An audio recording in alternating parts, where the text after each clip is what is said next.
About climate change yesterday, and now we're learning that scientists and researchers are looking at how to change the weather on purpose. That's right. Lasers now could one day manipulate rain and lightning. CBS This Morning contributor Michio Kaku is a physics professor at City College of New York. Professor, nice to see you. Extraordinary seeing Al Gore and Bill Clinton there together with Charlie, wasn't it? That's right, yeah. Yeah, they did not get into this discussion, though.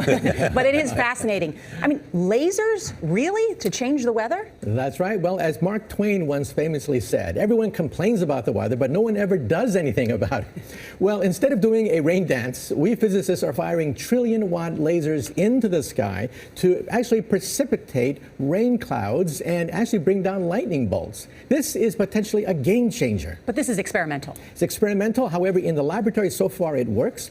When you have water vapor and you have dust particles or ice crystals, you can precipitate rain. It condenses around the seeds. These seeds can also be created by laser beams. By firing trillion-watt lasers, you rip apart the electrons, creating what are called ions, and these ions act like seeds, like dust particles, bringing down rain and even lightning. Go ahead. Well, this fascinates me in part because, too, I remember reading the stories that China had used this during the Olympics, that the USSR had used this after Chernobyl to create rain clouds. I mean, did those really work then? We have some of these capabilities now? Inconclusive. Even in the 60s, the CIA used this to bring down monsoons during the Vietnam War, to wash out the Viet Cong.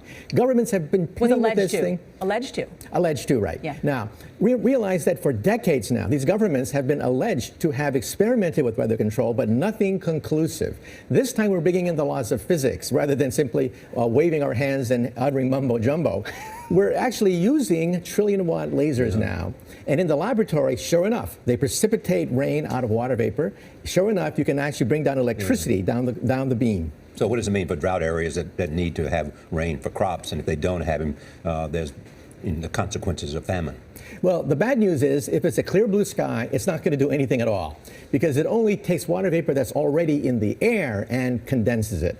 However, for floods, for agriculture, farmers, for people planning wedding parties, football games, you name it, outdoor events and agriculture and flooding and even hurricanes, all of them could be subject to weather modification. Incredibly interesting, Professor Michio Kaku. Thank you so much.